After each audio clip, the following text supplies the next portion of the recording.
Fred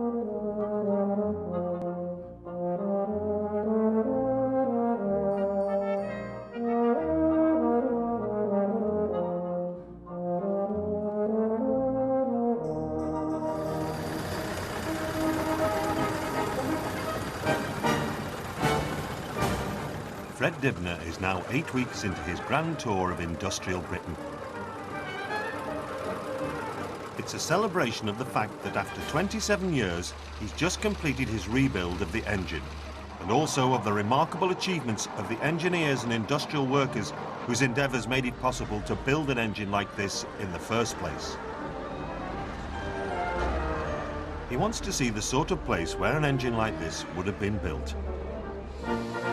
Today, the only places where you can get any idea of what was involved in building big steam engines on a large scale is at the works of some of the preserved railways. So Fred is on his way from Ashbourne in Derbyshire to Bridgnorth in Shropshire, where he's going to have a look at some of the engine building that is going on in the workshops of the Severn Valley Railway.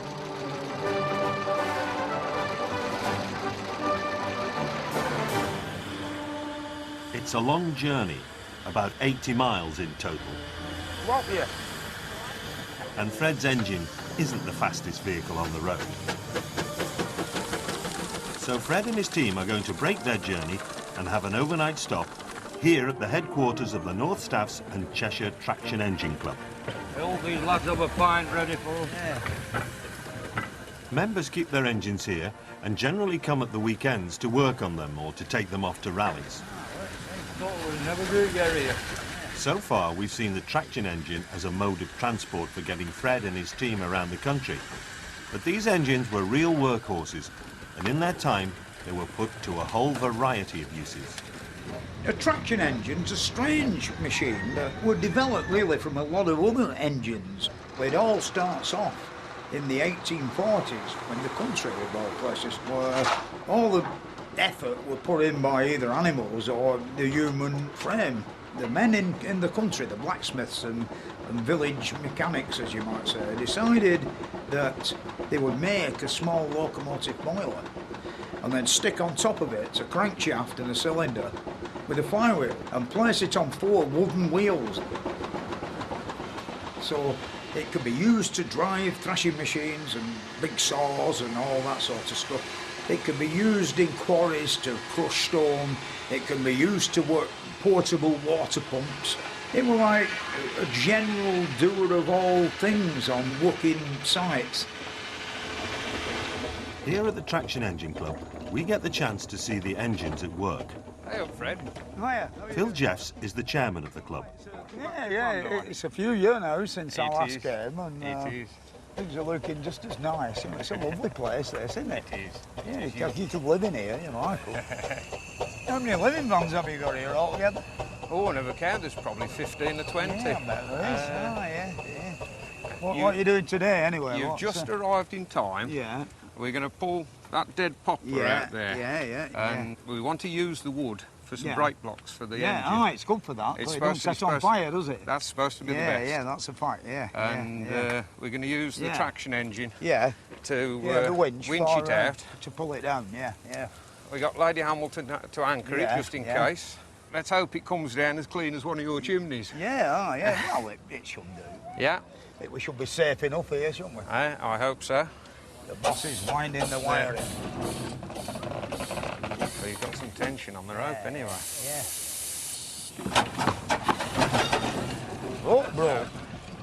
Yeah. I reckon if we went about 15 or 20 foot up the tree, it'd have it easy. But it's got a lot of power, that. When it'll bloody pull something like that apart. I mean, look at that, what it's done to that. Yeah. I'll tell you what, if we go up 15 foot and it fails again, a double purchase, you know. Block, yeah, with a snatch block and hooked up back at the engine. Somebody's coming with a stacker truck.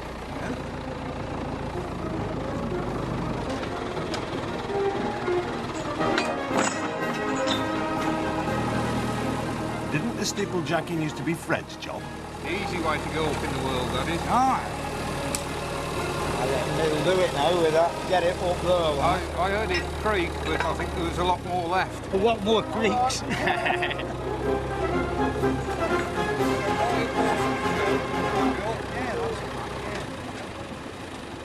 We just done a big tree in our garden, you know, with bloody tuppers and all sorts, and the engine, that thing weren't done, you know, we've got a nice winch on it. With the rope fixed higher up the tree, are they going to have any more success getting it down? It's a bit like waiting to see one of Fred's chimneys come down.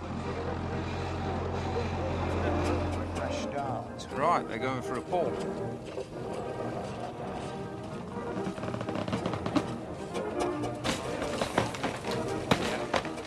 Yes, it's coming.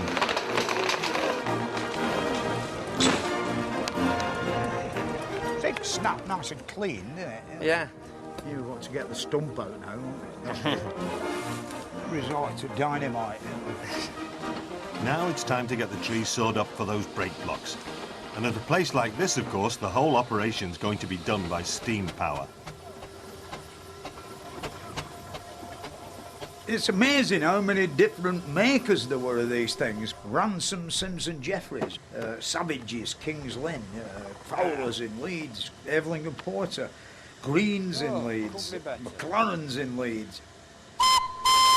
There's literally dozens of these companies. Some only in a small way, like a village agricultural engineer that bought the casting somewhere else and assembled his own thing. And what's Fred trying to get? These are made of mahogany, you see. It's on 3 inches thick, 7 inches deep, and 15 inches long, really. Can we remember all that? Bloody hell, wait a minute. With no paper. Here you are. Yeah. 3 inches. 3 inches by 7 inches. Yeah.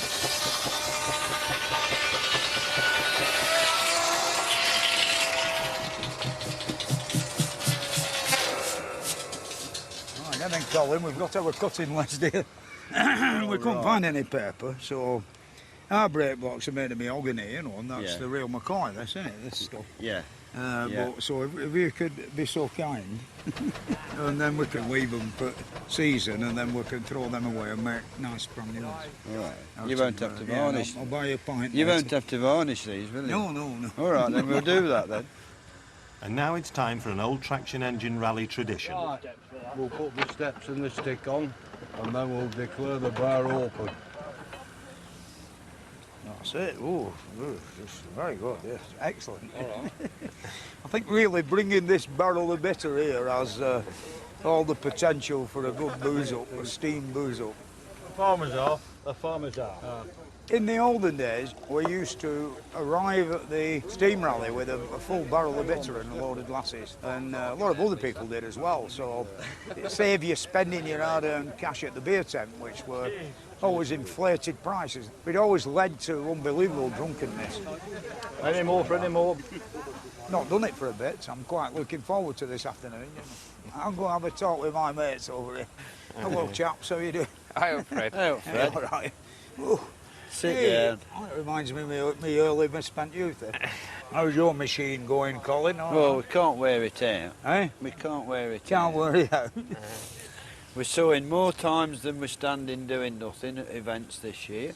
Trouble is, if you don't do it, the only thing the younger generation know in relation to a steam engine is Thomas the Tank Engine, isn't it? Yeah. And how many people walk up to you and say, what were they used for, master? Yeah. Hello, friend. I'm like, oh, look who's here. He's trouble. He's He's a trouble. I steam should man, ban aren't you? him. An up-and-coming steam man. Yeah. Oh, they tell me you used to have some of the big railways as well. Yes, Severn Valley Railway. Yeah. We're Well, there that's in a the week. big outfit, though, isn't it? Yeah, it's really good. Really good. Yeah. You have to come along sometime. Yeah, well, I think we're going there in a bit. You know. Oh, yeah? I'll come Yeah, and we'll find call us. and have a look at you. Yeah. What exactly do you do there? I'm a fitter machinist there. Yeah. Well, the lathes and all that, right? Yeah, all that. Then we go and put them on the engines. Yeah. All the bits we do. Richard Jeffs has grown up with steam and engineering in his blood. He's part of a new generation keeping the world of steam alive. Hey, Fred.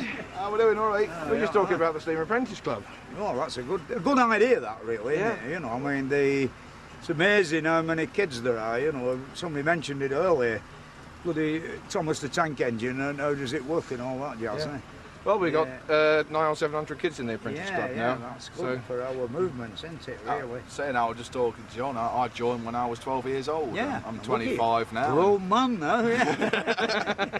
It's amazing, I don't realise how old I am, you know. You get blokes come, big as him, and they say, when I was little, you let me have a ride on your steamroller, you know. Well, that's what starts them off, and then they come along. And nowadays, because everything's got to be a bit more controlled and regulated, we've got a logbook scheme so that youngsters actually work through a scheme which takes them through the basics of working an engine. That's the problem these days, is that kids are more interested in PlayStations and steam engines just seem to take a background. And I'm just glad that the Steam Apprentice Club is bringing it forward.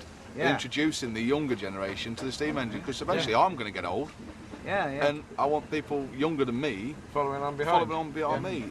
Jack's like he took to it like a duck to water, really. There's some people you could train them for 10 years and they still never know. I know what you mean. Jack's sort of introduction to steam engines were unavoidable, really. I mean, he arrived into an household full of steam engines. He's always shown a great and dedicated interest in the world of steam engines. He's pretty smart, and he started his first job on the Isle of Man Railway Company.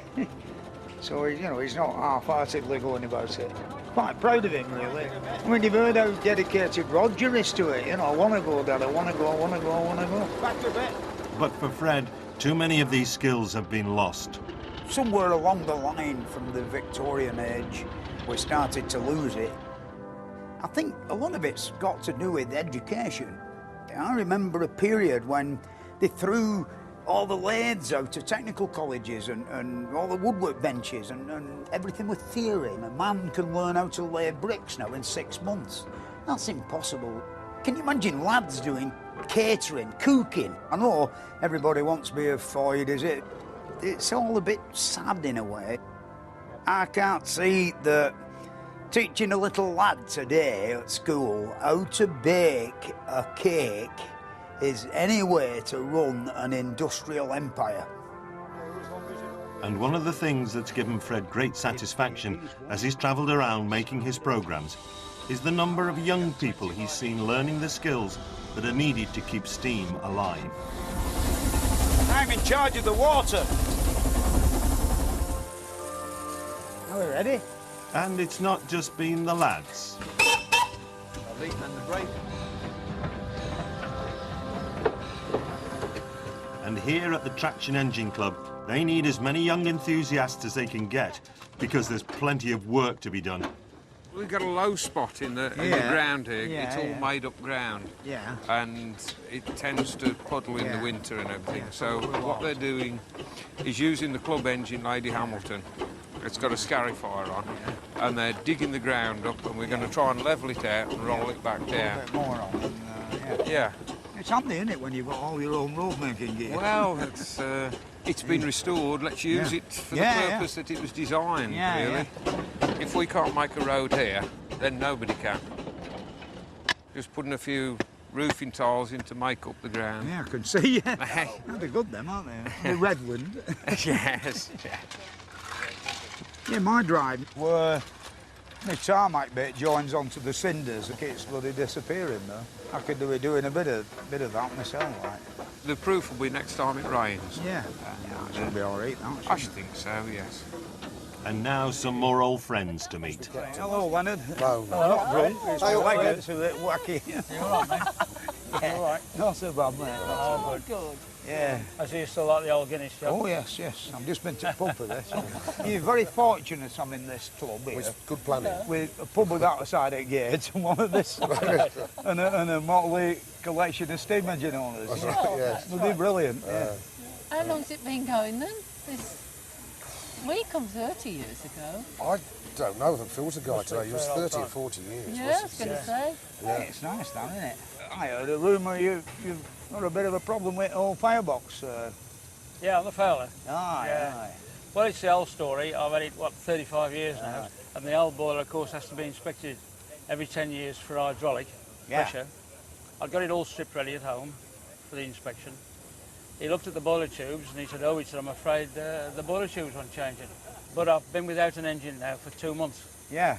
And I'm getting a bit sort of... Yeah, I know what you mean, yeah, yeah. It's like going to a steam rally without your engine, you do out of place. Yeah. That's right. Yeah, so doing the riveting, you know, you know the noise it makes. Yeah. Well, I've had to go next door neighbours, 2 or 3 that way, Tell and them. 2 or 3 that way, and say, Yapping on. at between 2 o'clock and 3 o'clock tomorrow afternoon, I'm riveting again. Yeah, yeah, yeah. So they all arranged to go out shopping. Wait a minute, right. And this is where Len Crane does all that riveting. The Bratch pumping station is near Wolverhampton, and as well as working on his traction engines here, Len's devoted years of his life to restoring the great triple expansion engines in here that we use for pumping the water. When Fred left the Traction Engine Club the next day, he called in to see how his old mate was getting on with the job.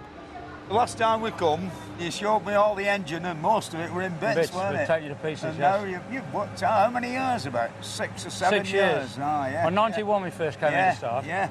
And And you had no boiler, did you? And yeah. Nothing at all. Yeah, nothing yeah. At all. And I now bought the it's- boiler second hand from a lemonade factory. Yeah. They found that it wasn't big enough, the capacity Yeah. of the steam. Yeah. I had to buy a bigger Bigger one. boiler, so you got And I bought that cheap one. second hand, yeah. But the engines inside, them are a credit to you, them, man. They're beautiful. Eh? Yeah. You could use them in any sort of big liner pictures like the Titanic job. When I was 12 years old, we used to be in the field next door and we built our first 3.5 and 5 inch gauge miniature railway. Yeah. And I cycled to there from West Bromwich. From home, like, Yeah, from West Bromwich. And we built the railway there and a Sunday evening, when we shut down, I used to walk along the canal to here, knock the door, and the chief engineer then, Mr. Hunt, used to let us come in and watch the engines going. Oh, that's nice. Never thinking when I was coming up to Big 70 man, I'd have the keys. Yeah, yeah, I've done have the things keys, like that, you you know. know. Yeah, when you're little and Yeah, you're looking with your mouth open at it all, and then, bloody hell, later on in your life, That's right. you're actually in charge. I mean, I've done the engines like my traction engines and models before, but never done one that big. I don't think I shall do one any bigger now. No. We're getting a bit long into it. Too. It's bigger than that. Yeah. Yeah, we'll go down into the pumping department. Yes. Go in here, Fred. This is where it all goes on. Very impressive. Yeah. You're on your running light, of course. If you imagine if it was pumping water, there'd be a hell of a throb in here now. In fact, this is what they used to hear over the road in the houses I mentioned before. I think the flywheels as well, you see. I mean, they're hell of a thing, aren't they? Yeah. The crankshaft, of course, that was made at Liverpool and stamped on it. Yeah. Is the year it was forged, manufactured, which was 1892, I think, it's order 3. Yeah, just think up bottom at sea, there'll be a lot of things like that. Right? Oh yeah, lovely engine. All barnacles. Yeah, lovely. Not shiny like this.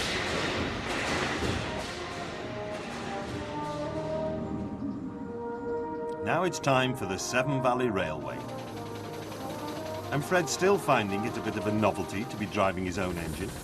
It's quite strange, really, because never having owned a traction engine of my own, even though I've driven quite a few dozen of different makes, you go to steam doers and they all, you know, oh, you want to go on my engine and all that, like. And of course, it's quite nice when you get a chance to drive your own.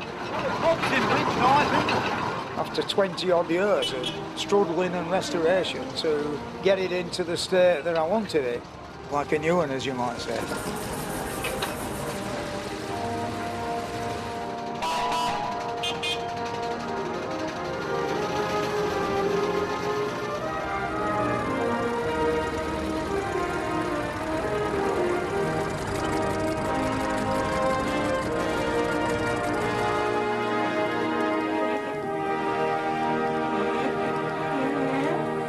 Right, we're here. Oh, at last. Yeah. Fred and his team have now reached Bridgnorth in Shropshire. The Severn Valley Railway runs trains between here and Kidderminster in Worcestershire. The line was built in the mid-1850s. Here there's an engine repair shed which gives us an idea of what a loco works would have been like back in the age of steam railways. Fred met John Robinson, the production manager, to have a look round. Bit outsized for this line. Yeah. Which is built in the I've been before as a spectator, right? Right, yeah. Oh, that reminds me when I was a kid down here. Yeah. Plenty of smoke and the smell of sulphur. Yeah. Yeah. This is a nice, isn't it? Yeah, that's right. He's on test for the vehicle acceptance body there, rescue. Yeah. This engine over here, Yeah. that's an 8F. There was 840 of them on BR. This one was out in the Second World War. He was out in Persia and Egypt. Let's have a look on board then. Aye. Now then. Oh, there we go. Right. Aye. This is Roy. He's just been getting it ready. You've been warming it up. Warming it up, yep. Yeah. Fire all those summer, didn't it? Big lumps then, aren't they? Yeah. Yeah, it's nice stuff. Yeah, I call it, when it's good, I call it radioactive coal. You know, when you get some, but it's a waste of space, isn't it? You know, as soon as you start taking any steam off, it just disappears. Pipe work's nice and simple on here, isn't it? There's not too much of it, like injectors and brake job. I can pick it straight up then, Yeah, what yeah, it is. yeah. It's funny, Yeah. if you go from a steam engine from the LMS, you go on a Western one, you can still pick up what's on it, even though they're from different companies, you can actually pick it out on there. When the wars came, the government and that were quite surprised at the ability of the workshops, of the railways, of what they could actually do. Yeah. And of course they started to turn them into working for the war effort. Yeah. They got tremendous, the railway factories, they really were. I don't think we can make a bean can now. Yeah, well, you're getting near to the point there. You can pick a book up about boiler making, and it's written by an academic who's never mended a boiler, and I made one. That's right. And it says, and the rivets are closed. Yes. It doesn't tell you how they're closed. And there's no way you're going to learn that by reading the book. You like to go and have a look at the workshops? And Yeah. Well, be all Come right. on, follow you, John. Okay, right. Magic. Take care as you come down. From being a good shed, we gutted it. Yeah, I know what you mean. Yeah, all the machines from elsewhere. Yeah, put them in. And I've done a stack of them in my time, but there you go. Yeah. Aye, I think you know this fella. He's one of your traction engine man. Yeah. How do you do? How you doing, mate? All right. Oh, what are you doing now? Just removing the old studs. Oh, it's brass down, isn't it? Oh, yeah. These little holes, I mean, I'm looking at them, I thought it's a double hole, but it isn't, is it? No, it's drain It's hole. a drain hole, isn't it, from the inside of this receiver, like? Yep. When it's all coming out condensing, and it runs out. Yeah. It's a good idea, that, isn't it? I think I'll do that to my tractor. Because, you know, you're always full of bloody water that splashes about all over the place. Yeah. George was the guy who taught Graham, who's our boiler foreman, all about the boilers from British Railways, because he was the Chief London Midland Region Inspector. Oh, yeah, Graham, you're all right, mate, yeah. You would come having a look around your shed and all, and see what you do. I'll leave you with Graham, Fred, and I'll see you later. Yeah, all right, John. Okay, Yeah, see you, mate. Right, This is, I can see you putting bits in on the flange bit, aren't you? Aye, you can see the one that came out. It's a bit worn, so we put some inserts in. Have you got that out of there with a cutter? Yes, a with plasma cutter. acetylene? Yeah. Aye, this is a copper tube like we've just finished, Fred. You can see the... 2 new pieces on the flanges, eh? That's right, and bring the tube holes and stick up the plate. Yeah. It's ready for going in, isn't it? Like a brand new bit. Yeah. And this bit here is same treatment, isn't it? Yes, same treatment. Yeah, so the copper door plate. Yeah. Really, for anybody who's don't know anything about locomotive boilers, this is a wonderful example of explaining it nice and simple, you know. Like this big gap round here is full of water. And the stairs to these bolts that hold the plates together, if they weren't there and you lit the fire, it would blow up. And of course the fire is in this chamber. Really, we're looking where all the pipes will be and all the tubes that, you know, are necessary for its running. You can see there's been a lot of work done in this thing in years gone by, can't you? Because even the fire hole plate's been screwed in, hasn't it? Yeah. Originally, it will be riveted. Originally riveted. Yeah. As it's been repaired. Yeah. various railway works, they take the rivets out and put copper Yeah. screws in, You know, when it was originally built, it was all monel stage. Yeah, as they've failed, they've put only copper ones in. Yes, as they've gone up a size. Yeah, blimey heck, yeah. Oh, and then we all know what sort of a struggle that'd be.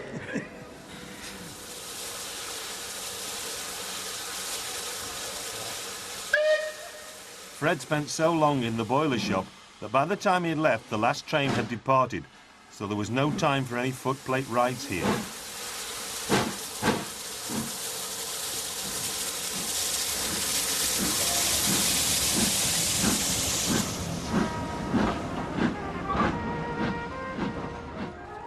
It was time to move on. From Bridgnorth, he had to get to the Black Country Museum in Dudley to find out how the chains that are used for steering his engine were made. Chains made in the Black Country were renowned for their quality all over the world.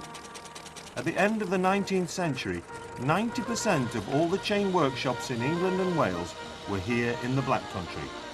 Most of them were very small, in the backyards of the workers' houses. Stop now, stop. They've managed to find their way here, even though you won't find the Black Country marked on any map. Let's go and have a look at this pit. Yeah, all right, yeah. It's an industrial area to the west of Birmingham that was originally based on coal mining and ironworking. It got its name in the 19th century, when thousands of chimneys filled the air with smoke and mining turned the ground inside out, creating huge expanses of industrial dereliction. It's not as nice looking as your head is. No, I didn't, is it? They've not put any shaped sections on. This cage is new, you know, since we last came. Hey, look at this, a draining trough for minding water, eh? Up comes the thingamabob, badoosh, and down the trough into the river. Yeah, it's all interesting stuff, isn't it? Yeah. Yeah. Look at all these wheels. I don't think there's anything connected. And there's always going to be an engine to have a look at. Yeah. That's only a little, isn't it? Yeah, nice though, isn't it? Yeah, got the drum outside, haven't it, in another shed. Did you say that at George's Lane pit was similar size to exactly the that? same as this, yeah. Nice engine. What would that spring be for? Oh, well, no, there's a point. Big spring, I know, start it. This lever here, this, that one, when you lift it up, it lifts the... Lift it off that pin? Yeah, and the eccentric rod came along and worked a way shaft across here. 1860s on this engine, you can tell. Yeah. Musical, isn't it? Look at that. An electric storm lamp. Well, there's the indicator board there, isn't it? We'll have made one of them, won't we? They're going to park the engine up and stay around here tonight, ready for their visit to the chainmaker tomorrow.